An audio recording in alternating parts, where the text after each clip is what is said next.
Olá, eu sou o Dr. Edivaldo Gino, professor universitário há 20 anos e venho trazer para vocês muitas novidades no mundo da farmacologia. O tema de hoje é... Então vamos falar aqui da transmissão adrenérgica, um dos pontos mais difíceis para a gente passar para os alunos. Vamos lá, vamos começar falando primeiro do sistema nervoso central. A gente vai ter o encéfalo e a medula espinhal, e dentro do encéfalo e da medula espinhal a gente tem áreas que são autônomas.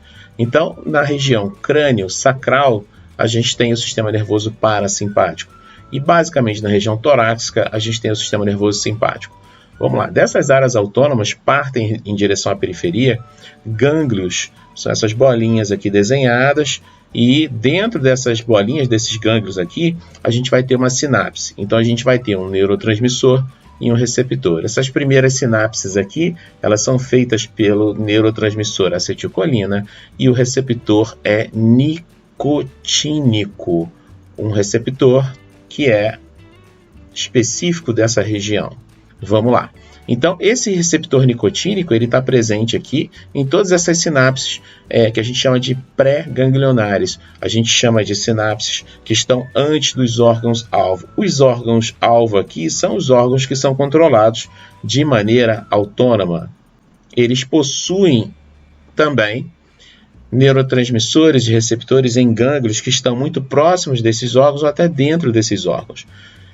Diferente da neurotransmissão aqui pré-ganglionar, pós-ganglionar, a gente tem receptores diferentes e neurotransmissores diferentes. Então, no sistema nervoso simpático, o receptor é o noradrenérgico. Ele pode ser subdividido em alfa-1, alfa-2, beta-1 e beta-2. Existem mais receptores, mas para a importância, para a farmacologia, para os medicamentos, esses aqui são os mais importantes.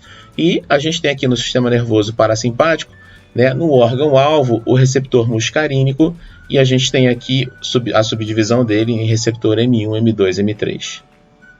Bom, saber quem é o neurotransmissor e quem é o receptor é importante para você poder desenhar medicamentos que vão agir nessas áreas.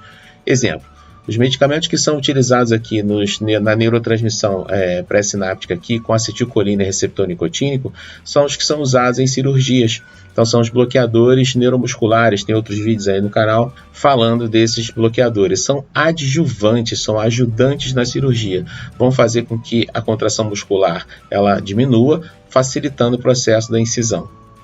Bom, já no órgão-alvo a gente vai ter vários fármacos com ações bem diferentes. Aqueles que agem nos receptores para noradrenalina, aqueles que agem nos receptores para acetilcolina. Eu preparei uma tabela para você entender primeiro os efeitos desses neurotransmissores sobre esses órgãos e posteriormente a gente vai falar aqui do exemplo de alguns fármacos. Agora que a gente conhece quem são os neurotransmissores e quem são os receptores em cima dos órgãos-alvo, a gente vai falar dos efeitos.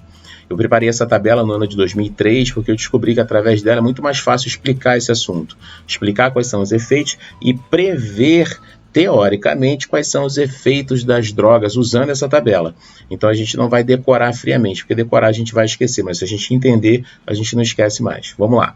Então no sistema nervoso parasimpático, o neurotransmissor é a acetilcolina.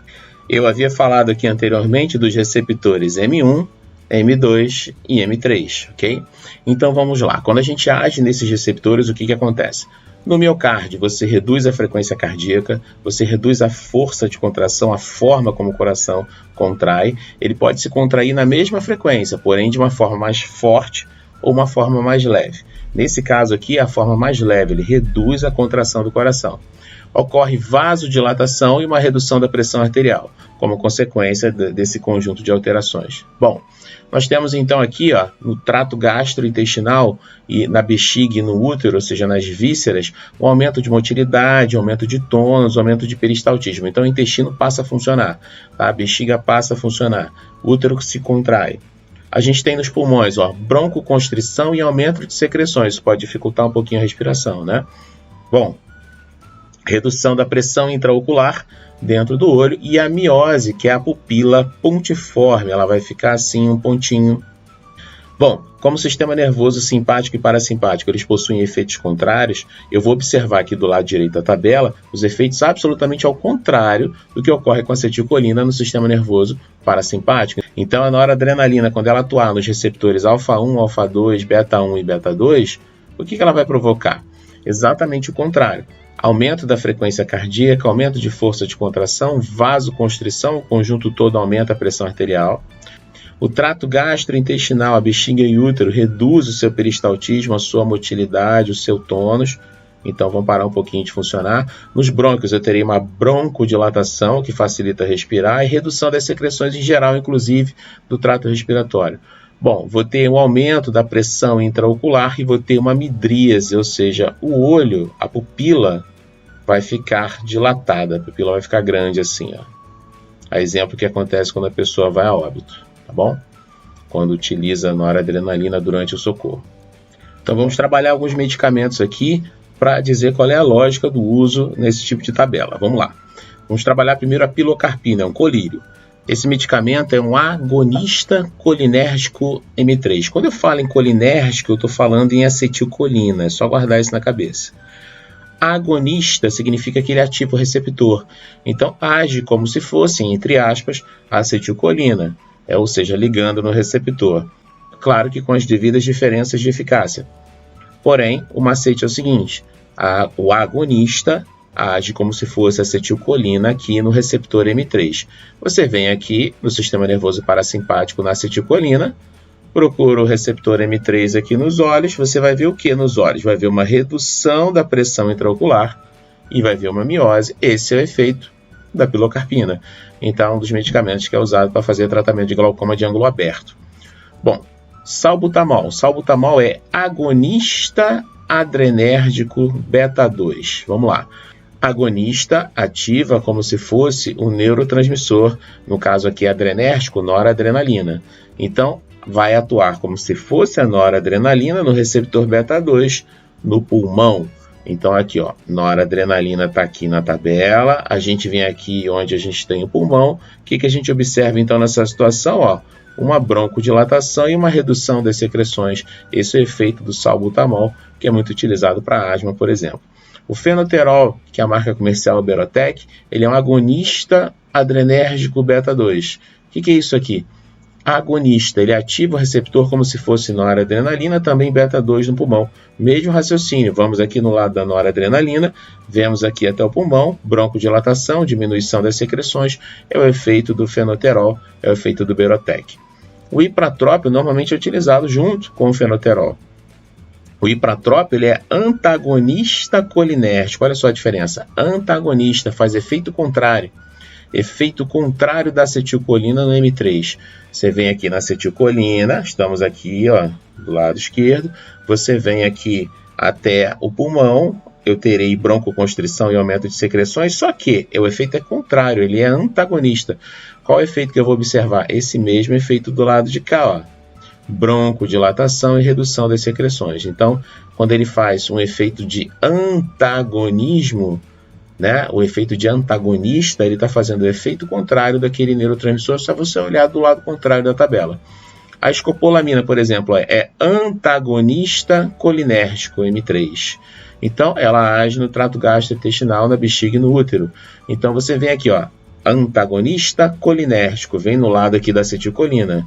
Achou trato gastrointestinal, bexiga e útero, está aqui. Só que ela é antagonista, efeito contrário, vai para o outro lado da tabela.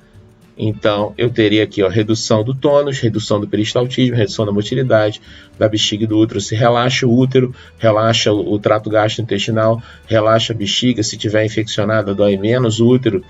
Se tiver sangrando, dói menos. Então, dores de víscera, a gente usa esse tipo de medicamento. Vamos lá. Atenolol, ele é antagonista adrenérgico beta 1. Beta 1 é coração. Então, ó, antagonista adrenérgico, vai ter o efeito da noradrenalina do lado direito aqui no coração. Como ele é antagonista, ele terá o efeito contrário, você pula para o lado aqui da acetilcolina.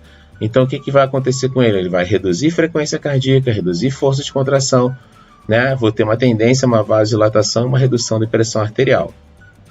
Agora, o propranolol, que está aqui, ó, ele é antagonista adrenérgico também, só que beta 1 e beta 2.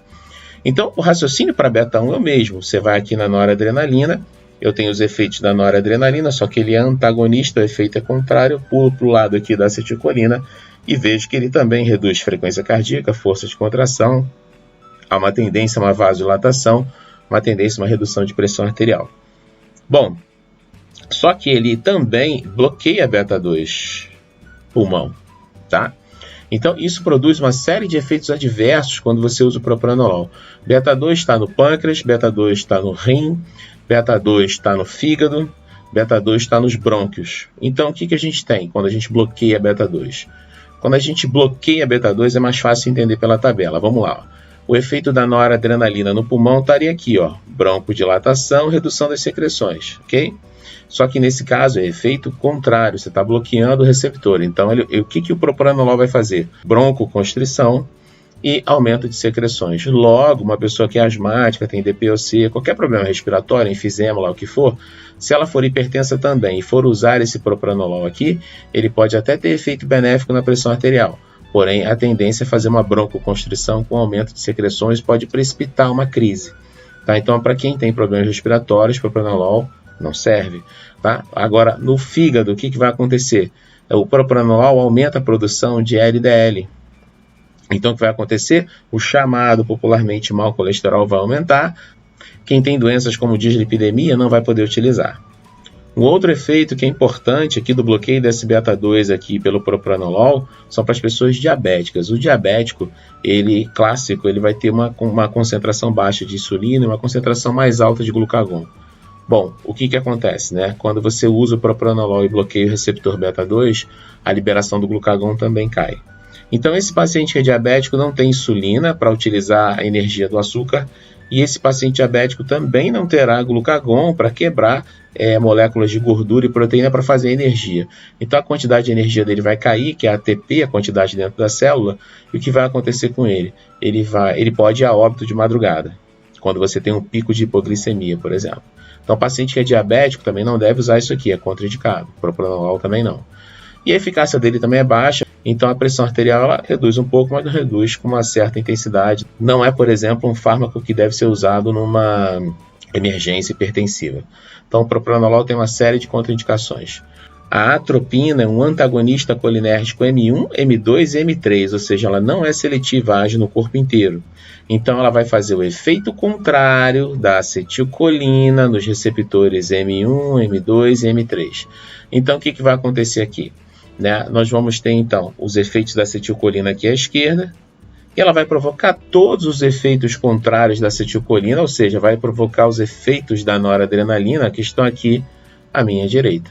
Então, ela vai aumentar a frequência cardíaca, aumentar a força de contração, fazer vasoconstrição, aumentar a pressão arterial, reduzir tônus, peristaltismo, motilidade de trato gastrointestinal, bexiga e útero, fazer broncodilatação, fazer redução das secreções, aumento de pressão intraocular e midríase.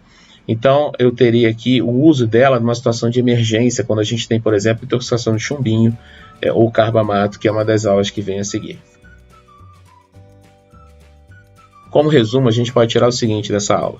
A gente tem contraindicações importantes para o propranolol. Quem é hipertenso e diabético não pode usar. Quem é hipertenso e tem doenças de colesterol aumentado também não deve utilizar. Quem é hipertenso e tem problemas respiratórios também não pode usar. Então, eu tenho uma série de contraindicações que podem até te levar à morte se você usar esse produto que bloqueia o receptor beta-2 também.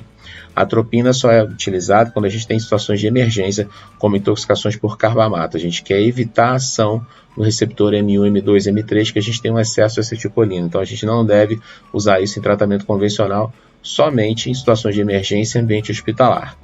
Os demais medicamentos, a ideia é que você possa entender como eles funcionam e não decorar, baseado nos efeitos que eles provocam no sistema nervoso central. E aí, gostou? Acompanhe o canal no Facebook, no Instagram e no YouTube, ative as notificações, clica no sininho, se inscreve no canal, deixa um like. Até a próxima.